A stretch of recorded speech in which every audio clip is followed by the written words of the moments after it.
So just like USDA plate, this is a simple visual. We talked about different ingredients, we talk about, nutrition contents and everything. But just as a basic fact, if all of you remember what a plate method looks like, where half of the plate is vegetables, 1/4 grain, and 1/4 protein. And then any meal that you eat, you can put together a meal into that format, and you will be always eating healthy. You'll be always eating vegetables, double the amount of vegetables and fruit, double the amount of grain. And this is a simple visual to remember.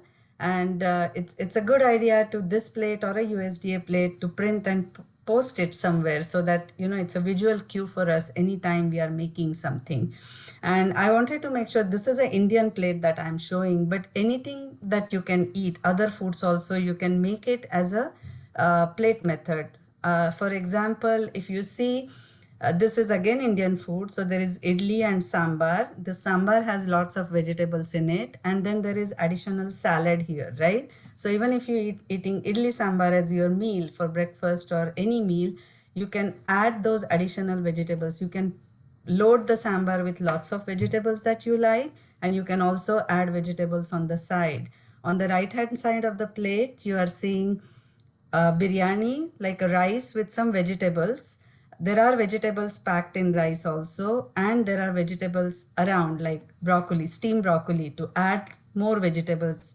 Because as we saw, if rice is, one grain portion, then you need to eat at least twice the amount of vegetables. So there are vegetables in here in terms of broccoli, and then here there is a protein, and that has vegetables too. So that's like a raita with cucumber and some other things. So what I'm trying to get at is eating by plate method is easy if you kind of create your plates that way and try to add vegetables and protein to your plate.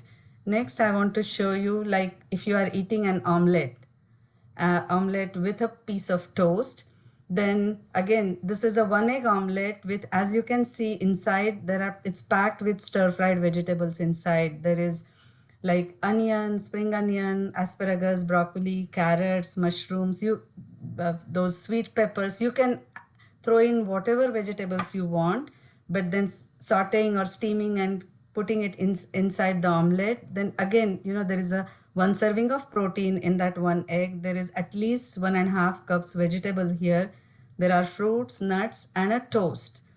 So this is again makes a balanced plate, even if you are eating an egg. This is, I'm showing you a slide of, it's like a enchilada kind of a thing. It's a Mexican plate.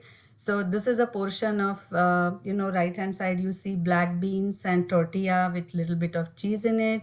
You see the avocado on the side as a healthy fat, and there is half of the plate of salad, which has spinach, mixed lettuce, and then tomato and peppers and olives to make it a healthy plate. And this is again another Indian dish, which is this right hand side is made out of sweet potato, a savory dish.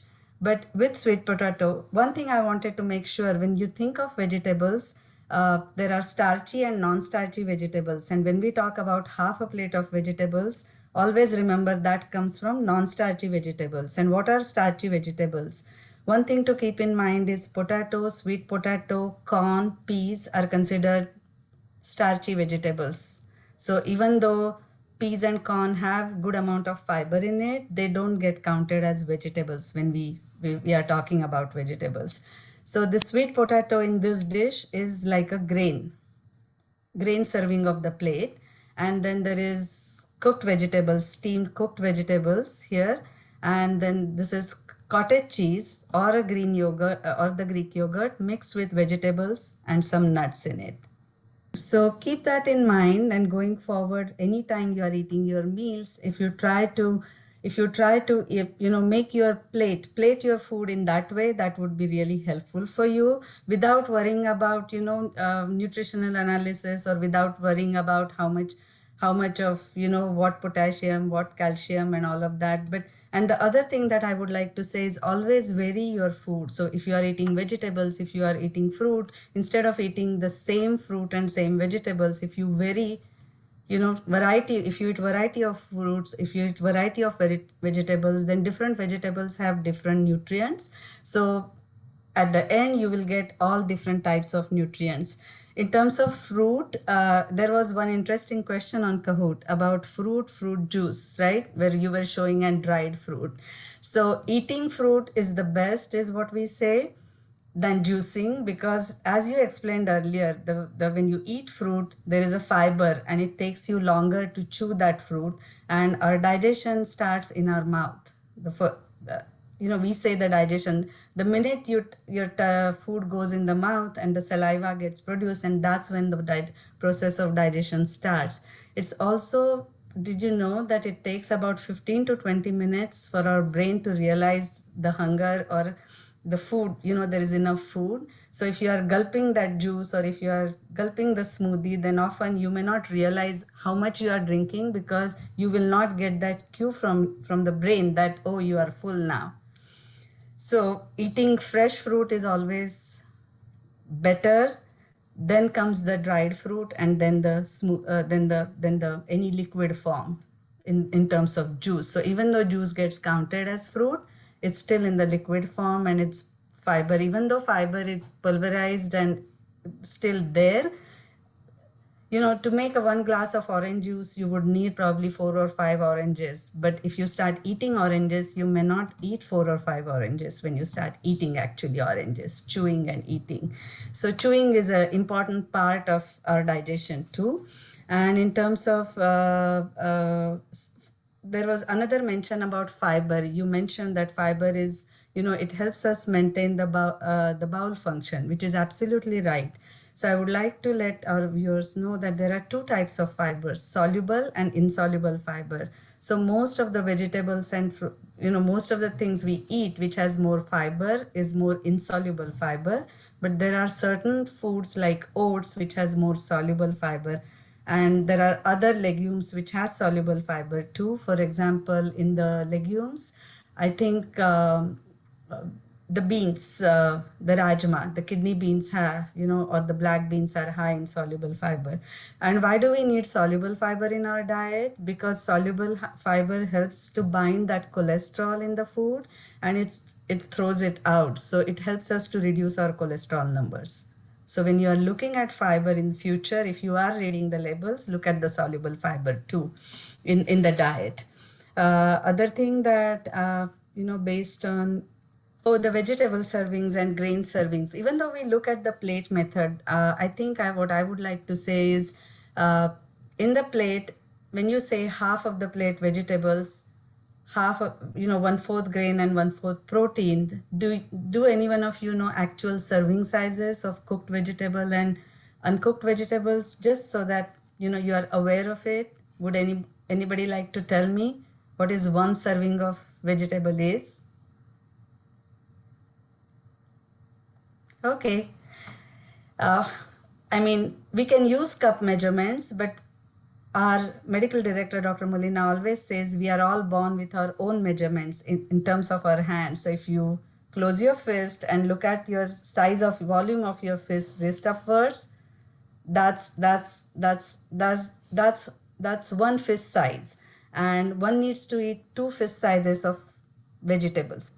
Now a serving of vegetable is half a cup cooked or 1 cup raw chop, because when vegetables cook they shrink, right? So if you are eating salad, to eat with 1 grain serving, to eat double the amount of vegetables, the salad needs to be 2 cups. But if 1 grain serving you are eating cooked vegetable, 1 cup of cooked vegetable will do that. So remember that. And a grain serving is typically 1 6-inch roti, or 1/3 cup cooked grain is 1 serving. So that's not a whole lot of rice or oats when you are counting your grain servings. So don't just go by visually, but also knowing that also helps us. So 1 medium-sized idli, 1 medium-sized dosa, or one piece of toast, 1 6-inch roti would be one serving. And if it's you are eating, so any cooked grain like oats, farro, quinoa, barley, rice, 1/3 cup cooked rice. So one of these days, or one third of this fist size is one serving. Okay, and if you are eating protein, then if you are eating legumes or dal or that kind of thing, it's about 2/3 cup is a serving of protein, even Greek yogurt. And other thing that I wanted to talk about, and the more whole grain you eat, it's better for our system, because as you know, it takes our body to digest the whole grain more. And when I'm talking about whole grain, is a cooked grain versus making flour and then making roti or making other things. So more whole grain you eat, that's better for us. And it takes longer to digest, so the glycemic response, the blood glucose spike, is less when we eat whole grain. And then it also helps feed our gut bacteria, and it helps us gut bacteria grow more in a tummy and helps us stay healthy. Thank you.